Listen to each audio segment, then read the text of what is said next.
je tiens à remercier les camarades du mouvement pour le socialisme. Aujourd'hui, pour moi, c'est important que les camarades m'aient donné cette tribune pour d'abord écouter et apprécier ce qu'a rapporté les copines et voir à peu près quel est le degré de connaissance ou bien de comment les gens aperçoivent mon pays, soit disant l'Algérie et la femme musulmane chez elle. Je ne parle pas de celles qui sont en Occident parce que je ne sais pas comment elles vivent, mais celles qui sont en Algérie, en Tunisie, du moins en Algérie, ça je suis sûre parce que je suis algérienne, donc je vis en Algérie, je travaille en Algérie, donc du moins je connais bien ma société, que ce soit les femmes ou les hommes. Donc j'ai entendu beaucoup de choses qui m'ont... Je suis stupéfaite, sincèrement. Cela dit, j'essaierai de... Je ne vais pas me tenir à tes questions, d'accord? Mais bon, je vais répondre, mais j'aimerais bien faire, je ne sais pas, ouvrir des parenthèses comme ça pour mettre les Zurichois un peu dans la réalité sociale de la femme algérienne, du moins, du moment que je suis algérienne, bien sûr. Alors en Algérie, c'est pas un ghetto. Les femmes, elles travaillent, elles sortent, elles peuvent porter comment vous dites, le voile, comme elles peuvent ne pas le porter. Bien sûr, tout n'est pas blanc, tout n'est pas noir, mais bon, quand même, il y a certaines libertés, il y a certains droits qui sont respectés et Et puis, c'est vrai qu'il y a des manquements, il y a des choses. On aurait aimé avoir la société idéale, mais bon, c'est pas le cas partout, même en Occident. Cela dit, il y a beaucoup de choses qui ont été faites par rapport à la femme travailleuse, par rapport à la femme divorcée, par exemple, parce que c'est important de travailler dans une ambiance où tu es respecté par ton responsable, par ton collègue, et il y a des lois c'est-à-dire qui règlent ça et dès que c'est-à-dire, vraiment, c'est pas l'Arabie Saoudite, je vais me permettre de dire ça. Cela dit, vraiment, j'aurais aimé... Bon, demain, peut-être, on va beaucoup parler sur ça. Je vais demander plus de temps. Par rapport aux luttes, je reviens à ta question. Par rapport aux luttes en Algérie, c'est la lutte, c'est des étudiants, des travailleurs, de toutes les couches sociales, parce qu'il y a une politique d'austérité qui est menée. Il y a des acquis des travailleurs qui sont remis en cause. Donc, c'est automatiquement, il y a des luttes pour défendre ces acquis, pour ne pas les perdre, pour arrêter un peu l'avancée de l'impérialisme qui est vraiment, que je pense qui est le problème de tout le monde, qui est à l'origine de tous les problèmes. C'est pas le voile ni autre chose. OK. Par rapport à nos luttes, nous les femmes, on est dans toutes les luttes. C'est-à-dire, on est travailleuses, donc on milite, on manifeste avec nos collègues. Les filles à l'université, les étudiantes, elles sont là avec leurs camarades, leurs collègues à l'université. Elle est partout, la femme. La femme algérienne, elle est partout. Elle participe à toutes les luttes qui sont menées, que ce soit déjà les premières, et permettez-moi de revenir à l'histoire, il y a eu des femmes algériennes moudjahidettes, elles sont toujours vivantes, qui ont été dans le maquis, qui ont participé à la guerre de libération. Donc c'est pas nouveau pour la femme algérienne de participer à toutes les luttes. Je pense que la guerre de libération, je suppose que vous connaissez, c'est la guerre contre le colonialisme de 54 à 62, c'est juste pour ceux qui ne connaissent pas. Ok, donc nous, comme militantes algériennes des droits de la femme, je pense qu'il faut repenser d'abord nos objets, le féminisme chez nous, parce que ce n'est pas le même en Occident. Même si c'est-à-dire, peut-être les femmes occidentales, elles sont plus avancées par rapport à nous, c'est sûr, je pense. Mais en parallèle, nous, on a des objectifs un peu, vous direz, banals par rapport à vous, mais pour lesquels on lutte. Lesquels on lutte. Par exemple, je vais vous donner un exemple. Par exemple, il y a des femmes malades, des femmes enceintes malades. Elles sont malades, c'est-à-dire si le bébé reste dans leur ventre, elles vont mourir. Eh bien, il y a toute une campagne qui est menée, parce qu'à côté, n'oubliez pas que c'est un pays musulman. Donc, on respecte la religion. Mais il y a toujours des brèches. Et ces brèches, nous, on profite. Donc, il y a la femme qui est enceinte, malade, et sa grossesse met en danger sa vie. Donc, il y a toute une campagne qui est menée pour permettre à cette femme d'avorter. Et ça, c'est quelque chose, je pense. C'est important. Même si dans d'autres cas, c'est interdit, mais déjà d'arracher ça, c'est bien. Dès qu'on arrache quelque chose, pour nous, c'est une victoire. Parce que c'est une lutte de longue haleine. Elle a commencé d'abord depuis des décennies, depuis l'indépendance. Je ne sais pas, tu veux l'autre question, tu peux me la rappeler, s'il te plaît?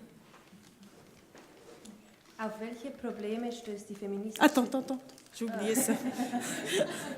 Je me croyais. Vas-y. Auf welche Probleme stößt die feministische Bewegung und inwiefern werdet ihr dabei mit der islamistischen Reaktion konfrontiert? Ok, j'ai compris. Alors, par rapport à l'islamisme, moi je pense que l'islamisme chez nous, actuellement, en 2017-2018, parce que l'austérité a commencé en 2016 avec des lois de finances austères et il y a des coupes budgétaires, tout ce que vous voulez. Donc moi je pense, comme Algérienne et militante, moi ma priorité n'est pas l'islamisme, c'est la loi de finances 2018.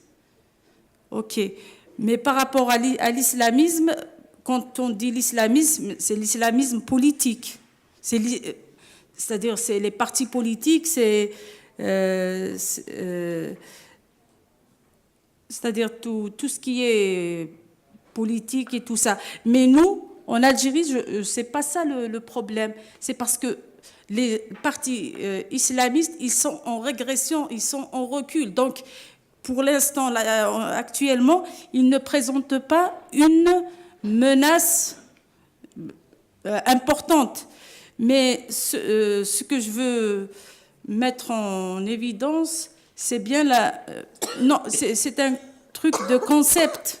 C'est des concepts. Moi, je parlerai beaucoup plus de religiosité, c'est-à-dire C'est-à-dire que les gens, ils sont beaucoup plus religieux. Ils deviennent de plus en plus religieux. Ce qui n'était pas, par exemple, le cas de mon père ni de ma mère. Ma mère, elle fait sa prière simplement, elle se lève le matin, mais sans plus. Mais là, il y a le fait religieux, il est là, il est présent, il est ostentatoire. C'est-à-dire, les gens te disent, voilà, moi, je suis musulman par excellence, et toi, parce que tu ne mets pas le voile, voilà. Mais ça reste dans le cadre de la société. Après, c'est pas tout le monde qui réfléchit comme ça, et c'est pas tout le monde. Il y a des quartiers, d'un quartier à l'autre, les mentalités changent, mais cela dit, c'est un vrai problème chez nous, parce que ça freine notre émancipation, et ils sont là, par exemple, quelques résidus du fils. Le fils, c'est le front. Les anciens, ils sont interdits de pratiques politiques. C'est un parti islamiste, donc qui sont en train de faire bouger, d'embrigader les gens pour arrêter tout progrès. Mais à côté, il y a aussi des gens, il y a des militantes, il y a des hommes, des femmes qui sont pour le progrès, qui travaillent, qui militent dans tous les secteurs pour que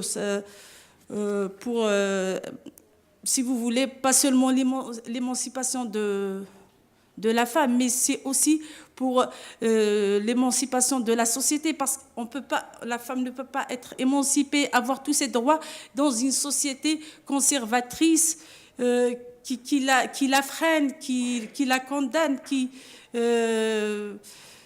qui pense que son rôle, il est à la maison, dans la cuisine, à élever ses enfants, alors que la société, la réalité de la société est autre.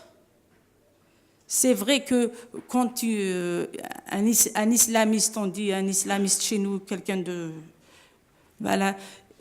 Quand il épouse sa femme, c'est-à-dire il lui impose des choses.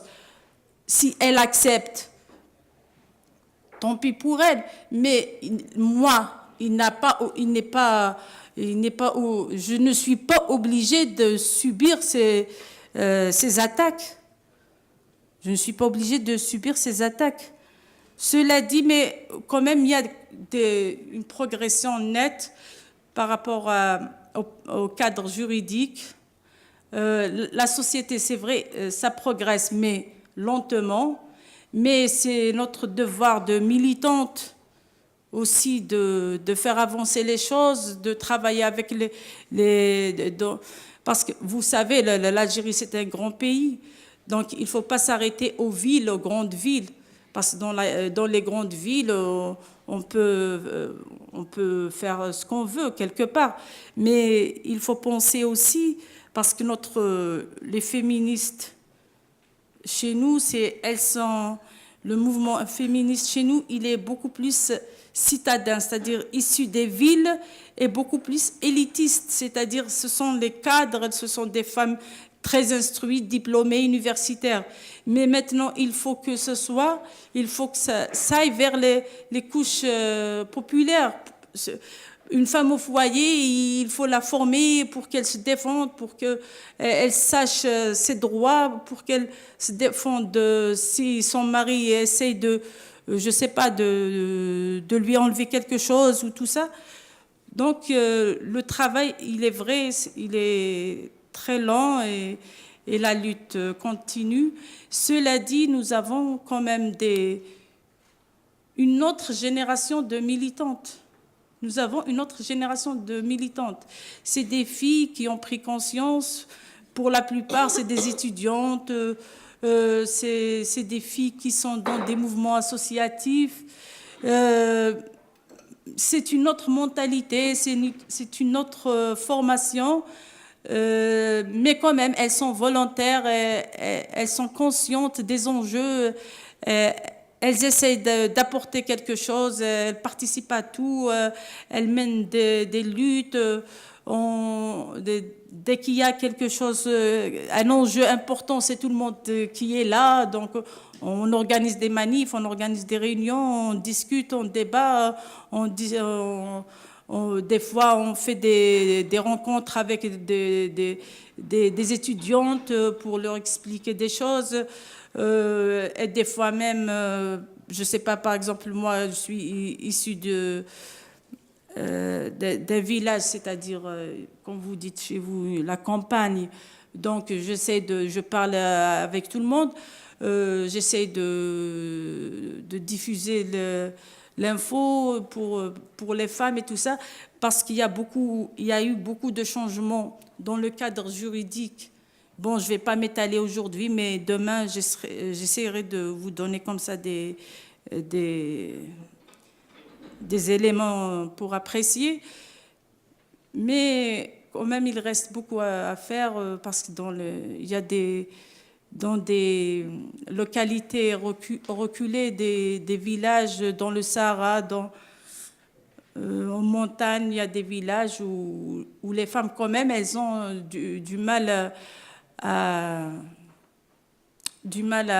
s'émanciper, mais aussi il y a la tradition, les traditions conservatrices. La société algérienne, elle est conservatrice. Donc, il faut d'abord faire le travail avec la société et éviter les clichés. Et j'aimerais bien dire quelque chose, ça c'est une parenthèse, par rapport aux militantes féministes qui sont en Occident et qui habitent ici, qui vivent ici et tout ça. Il faut venir voir, même si elles sont musulmanes ou arabes, mais il faut venir voir. Il ne faut pas parler de l'Algérie à partir de Paris ou de New York. C'est facile, mais il faut venir parce que chaque jour, c'est un combat pour nous. Chaque jour, chaque acquis pour nous est important. Chaque avancée, c'est important parce que ça va se refléter sur notre vie, notre quotidien, sur nos droits et tout ça. Donc, il faut être à l'intérieur pour parler. Et aussi éviter les clichés qui disent la femme musulmane, elle est torturée, elle est égorgée, elle est comme ça. Mais ce n'est pas possible. Moi, je parle de mon pays, je ne parle pas des autres pays arabes. Voilà, je parle de chez moi. C'est vrai, on a connu une décennie noire, mais c'est bon. Et là, c'est tout le monde qui a été égorgé. Bon, les femmes, bien sûr, beaucoup plus, parce que c'est toujours les femmes qui sont les victimes, les premières victimes de tous les conflits. Cela dit, actuellement, on est en 2018, quand même, il y a eu des avancées dans notre société, même dans les mentalités. Si ces clichés existent chez nous, je ne serais pas là, à votre avis. Je pense que c'est l'exemple le plus concret. Je ne serais pas là. Je ne prendrais pas l'avion toute seule et venir ici et vous parler comme ça. Voilà, merci.